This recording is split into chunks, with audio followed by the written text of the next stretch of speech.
Every club. Every day. The Global Sports Podcast Network. Hello and welcome to the Daily Southampton, part of the Global Sports Podcast Network. I am your host, Zach and Finch, joined today, as ever, by the usual host of this podcast, Gregory Elliott. How you doing, mate? I'm loving life, mate. It's all right. We're off a win. We're doing all right. Old Trafford on Thursday might have found our level. What a world we live in. It's been look, regardless of cup or no cup, it was a win. We should be positive from that. I feel like it's fallen a little bit flat for us, and I guess that's just because of how rough the season's been so far. Is it's like, yeah, or maybe it's because it's opposition we beat with our championship team 5-0. It was very funny to watch, I guess, what could have been our fate if we just kind of played the same way without Martin, but a year later and still being stuck in the championship. A strange old game. Some weird goals. I'm still don't think we're 100% on board that Sulemana is going to be the best player of all time. But here's hoping. But yeah, we go into today. Today is Tuesday, traditionally Tactics Tuesday. There hasn't been a huge amount tactically that's different apart from that last game. But today, of course, because the transfer window's open, it is Transfer Tuesday. And this is probably the first time where, ironically, if we'd done Tactics Tuesday, we'd have more to talk about. I don't know what you're talking about, mate. I've got 6 whole things to bring to the table, and only 3 of them are repeats. Whole things to bring to the table. Incredible. I have basically 1, because there's not... I was hoping in the space of a week since we last did this segment, there would be more to talk about, Saints fans. But unfortunately, it seems like the only way is out.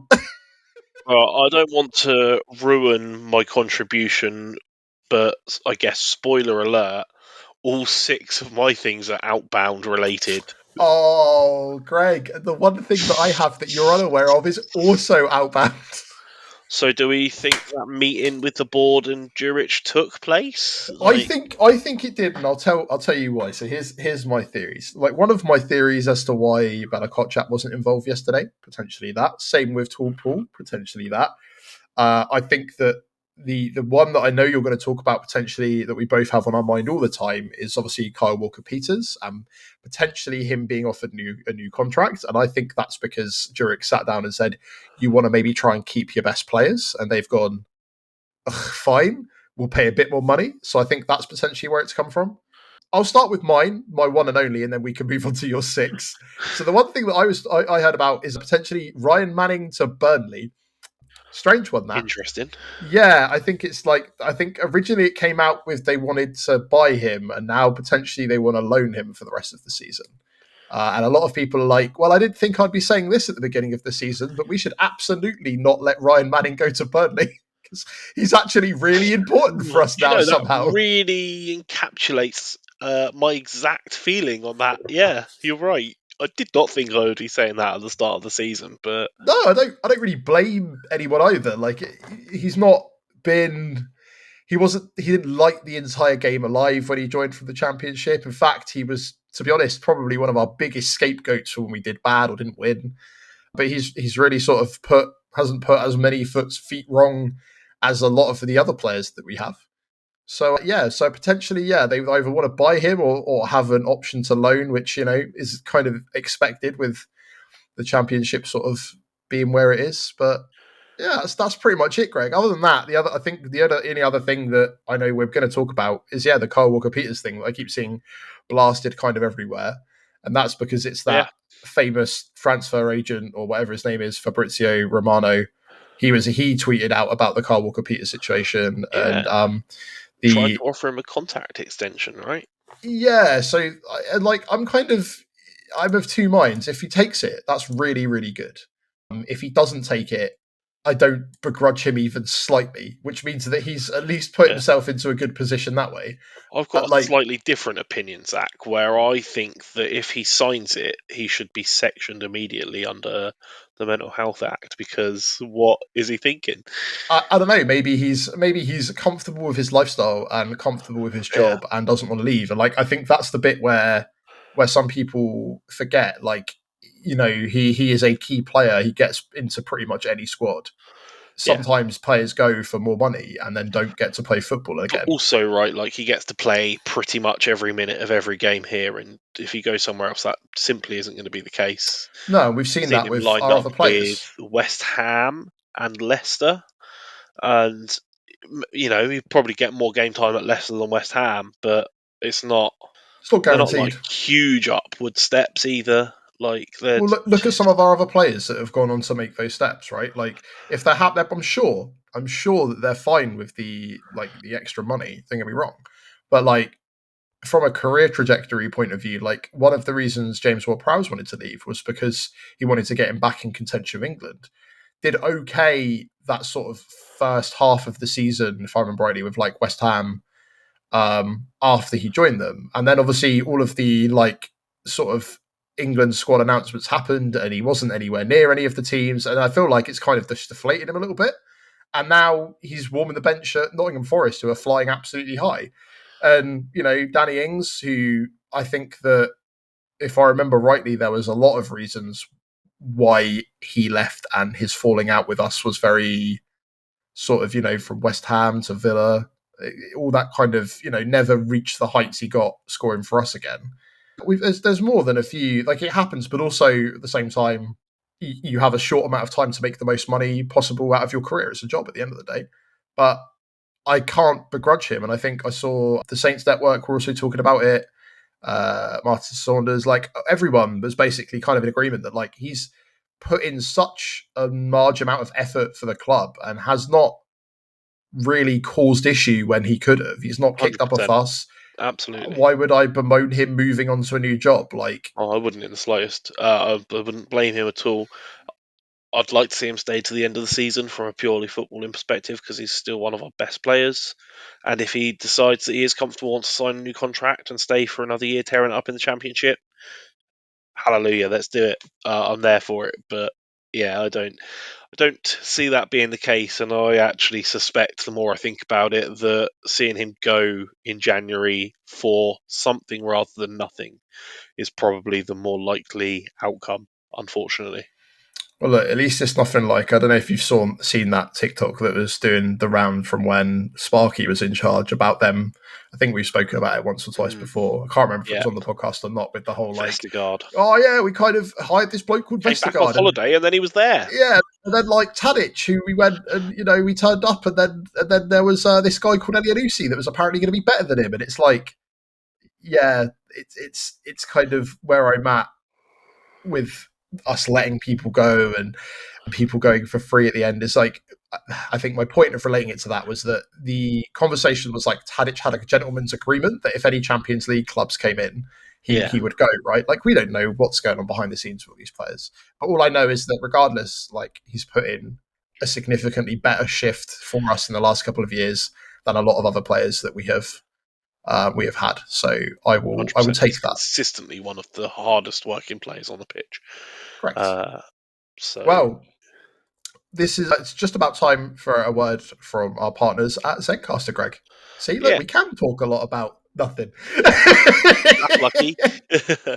Okay, so here at the Global Sports Podcast Network, we spent a lot of time selecting our delivery platform, and Zencaster came out the clear winner with 4K video recording from your phone and AI editing that automatically removes all those ums and ahs. It's super easy to start a podcast that sounds great and is delivered efficiently. If you're ready to tell your story, check out a link in the show description to learn more about Zencaster. And we're back. So, Greg, what rumours do you have to bring to the table? I'm assuming I've accidentally tapped out one of them. Yeah, that is one of them. I need to preface this with that I have not got reliable sources on any of these. Right, I have been scraping the internet, and but I guess the obvious one is Ramsdale has been linked with Newcastle. See that in a few places. I have also seen that. I just completely blanked that from my mind. Surely Well, he won't go in January. What kind of look does that give from our board if they let that happen? January potentially not. It depends how much they're willing to pay, right? I think if they pay 30 odd million, I think then yeah, we'll probably let him go. I wouldn't be surprised. That's insane. But I think that I know that Jurek what he says and probably what he thinks are two different things. But like I know that there's this idea we're staying up. The actual point at this point is beating the points record, right? It's not having the lowest amount of points in the Premier League ever. So everything is now entirely about building for next year. Do you think getting rid of our goalkeeper is going to help beat that points record? No, but I also don't think that Ramsdale is going to want to stay longer term. And Bazuni's getting back to fitness. I would be surprised if they just go, "Wow, we got Bazuni back, so you can go, Ramsdale. Thanks, mate." Yeah, that Here's would a be penny really farthing for your upsetting, thoughts. to be honest. Yeah, I don't want to see that at all. No, it'd be a bad look, but I wouldn't be surprised, to be honest, if it's like more end of the season. But yeah, you're right. I don't see him sticking around if we go down to the Championship. So yeah, I guess that's. I would hope to be pleasantly surprised. I'm sure. I would love to see it, but I don't see it. And if a team like Newcastle come knocking, I don't see him. You're not going to turn that down, are you? Especially in the current like economic and climate state of affairs. Want to be part of something bigger. I think that it really depends if he becomes their number one, though. It's like that's because that's one of the reasons he left Arsenal for us, right? Like you wouldn't leave unless you wanted to get game time. So I think that'll be the big guarantee for him. If he can get game time for sure, he doesn't want to just be a bench warmer again, I imagine. But it would be, considering how much of a statement signing it was supposed to be at the beginning of the season. You're right. If he did go in January, that would say a lot about how the last 6 months at the club have kind of turned out. It would be the exact opposite of that statement, is where I'm at. But I guess we'll just have to wait and see. Again, scraping the bottom of the barrel for these rumours. That one in particular came from the Daily Star, so let's not call it. Oh yeah, it's just somebody said something in the office and they overheard it. Okay, the other one is the rumours that our newest signing, I'm going to give this a try, Joachim Kai Sander, is rumoured to be going straight out on loan to Gastepe. That doesn't surprise me. That wouldn't surprise me even slightest. He's from the multi-club network, right? Yeah. We've purchased him from one of the clubs that our ownership own. So for me, sending him out on loan to a club that are flying the high, club that we own, who are doing better than us, that are having lovely sort of messages put out, and probably stinks of dodgy money techniques. It's horrible. Well, yeah, that's where I'm kind of at. It's barely a signing. It's like a feeder club feeding to a senior club, isn't it? Really, it's not quite the difference for when we were a feeder club for Liverpool. It feels far more like we have signed somebody from Eastleigh and now we're sending them off to Reading. Like that's the vibes that I'm getting off of it. But yeah, you're right. It's gross. I wouldn't be surprised by that. Makes me feel a bit icky. Yeah, I also wouldn't be surprised. Well, we've done it already. We got another solid Japanese international who admittedly under 21s, but like a really really good player in the J League, and then send him straight out on loan. Like I think that we are going to see a little bit more of that as this kind of multi-club threading begins to emerge, right? Yeah, and I guess there's just hope that we get something back from that in the long run, and it is just a loan and not just one that we've shipped in just to immediately ship back out to a sister club to make the books balance properly for them. It reminds me of like when Lampard went to City, because City were part, and then also played for New York at one point, because obviously they were part of that same network. So then he got to go and like play the MLS a little bit when it turns out he wasn't good enough to play for City. So do you remember that? That was a weird time. Yeah, that was like, yeah, it's very. You've got to wonder what the rules are around it and whether or not it's going to be allowed. Because also, like, I don't know how much we paid for him, and like, you could just be like, "Well, I'm only willing to pay you €1." It's like, well, I accept that offer of €1, sir. And then all of a sudden, we've bought a player. Like, weird stuff. But anything else, Greg? What else we got? Okay, so I've got 2 names left on my list, and that's it.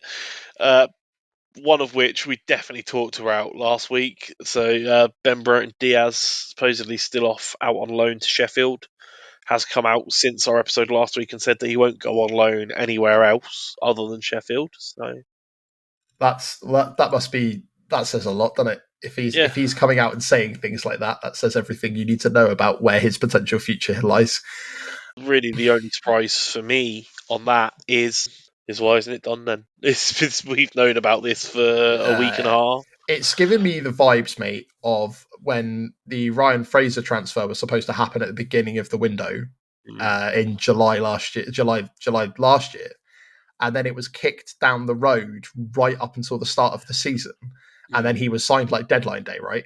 And I know Yeah. there's lots of weird negotiations in between, but that's one of those things where, like, I wouldn't be surprised if we accidentally forget that he's even still here until the end of the window.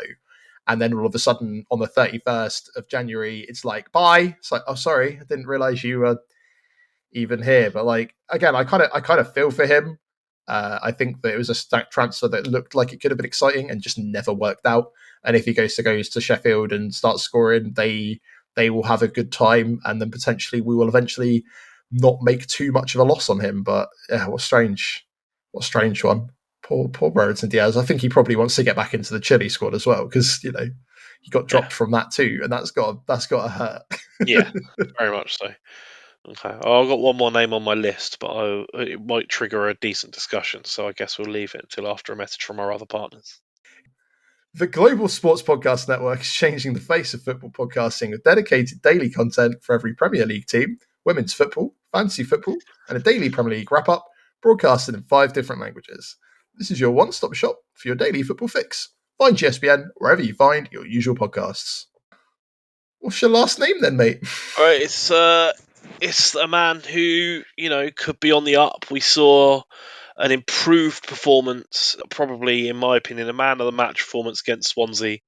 Kamaldeen Sulemana, who has been linked with moves to either Ajax, Genoa, or Nantes. Obviously, Ajax, he was supposed to go out on loan to in the summer window, right? But that deal fell apart, so take it with a pinch of salt. Is the performance him trying to move elsewhere, do you reckon? Maybe. Or that's what my worry is that he put in a If solid it performance to... is putting that performance in against 13th in the Championship really enough to do that? No, but if somebody has decided to take a look and then they see that and are not aware of the current situation, like we're very locked into Saints, but like if we heard about some random player from another team that we didn't actually realize hadn't played that well, I know that obviously a scout's job is more than that, but at the same time, you'd think with some of the scouts that we've had over the years, especially the last couple of years, our owner liked the look of a football player, so we bought him. Yeah. Like that, as much as we like to think there's a far more sophisticated program that goes into us buying players. Like when we bought Tall Paul, he was like the 5th choice. He was basically a striker that was available to purchase if we kept upping the amount of money. So for me, like, I wouldn't be surprised if he just tried to put in a good enough performance that someone took note and went, oh, this guy can go, he could be really good, and not realize like there's a lot of history with our club specifically as to him being very, very hot and cold, showing promises of being hot very early on, wasn't there for the entirety of the championship, and apparently has worked really hard over the last 20 days to get that performance, Well, where he got a goal and assist. The interesting point of that interview actually was that before he was in bad shape.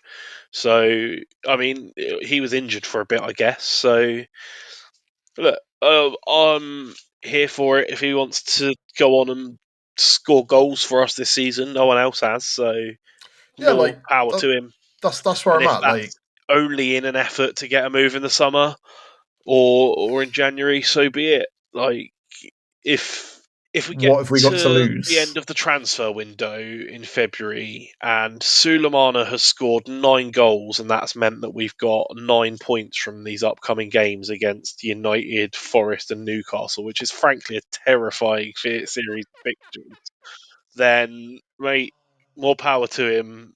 Go and live life wherever you want, and great, fine. It's absolutely nuts, isn't it? That Yeah. what a world. So yeah, I don't really know Well, what what about other ins sort of then? rumours they are. I We've haven't got been. any rumours for I ins, have but not seen us linked with a single player, and that says a lot. I have seen that Jurek wants to bring some players in. So I yeah. think his priority is to bring some players in that he thinks can add some level of quality and also keep hold of our best players. It's just very difficult to identify who he thinks are his best, because we obviously, since he's come in, he's had to do a lot of switching around. People seem to think he's settled on an 11. I don't think that's the case. I think that with injuries and stuff still, I don't think he's been able to see the best of everybody. So yeah, it's kind of wild that it's now been 5 or 6 days since then. Have we not started putting the feelers out? Because I'd expect at least a rumor or two. Like we've still I got don't know, it's a bit of until a funny one, right? I mean, I guess the only positive I can take from it is that sometimes in the past we have been good at keeping cards close to our chest, and then all of a sudden you'll see us signing out of the blue and be like, "Where on earth did that come from?" Because it's yeah, but so I guess that we had is that talk before, and then that's like, as I said, we've ended up sometimes getting some absolute bangers of players, and then other times we've almost tried to sign Quincy Proms where like the guy's now like in prison somewhere. Like we have been very, very hit and miss. And like the problem is with the amount of pre-planning that went into firing Martin, the amount of pre-planning that went into them basically picking up the phone to a manager they wanted to hire before Martin in Zurich and being like, fancy a job? And he's gone, yeah, sure. Like that doesn't speak to me in the sense of they've gone out and found tons of managerial targets. And it definitely doesn't scream to me that they've gone out and found loads of footballing targets because who's running that part of the show? We've already talked about how the board don't have a footballing person. So you're telling me like, you're telling me the board are sat there randomly throwing darts? Like at this rate, it's like those NFL, like who shall I pick for the draft? And then that guy gets his kid involved. I can't remember which team it was. It was nuts to watch. Like, who should I draft out of these people's names? And they're like kid picked the draft. It was wild. It very much feels like it could just be like that. And maybe he's put some names forward and maybe they're trying to work on things behind the scene. But like, I would love to believe you, Greg, I think is where I'm at. The cynic in me and the disaster of our current situation says to me that that isn't the case. And it would be 2 or 3 last minute signings. Like we've still got Cornet to go back to West Ham if we even want to pick up another loan player, because that still isn't over the line yet. He's still here, as far as I'm aware. We've got loan players who are out that we could recall, but I think we need to do it by like next week or by this week. I think Shea Charles's deadline's like Wednesday to recall him from Sheffield Wednesday, which I don't think they'll do, because why would you ruin a good thing for everybody? So yeah, like I just don't see there being enough calculation there, right? Like even if there were targets, because of the whole philosophies thing that you really, really hate, if there were targets that were in line with Russell Martin, those targets probably won't fit a system that isn't no. designed around passing the ball to the But you would back think and to someone the as front again. prepared as Jurich would come in with a list of 2 or 3 key names, perhaps, or a longer list that we could sort of whittle down. So I guess there is some hope, but I don't know.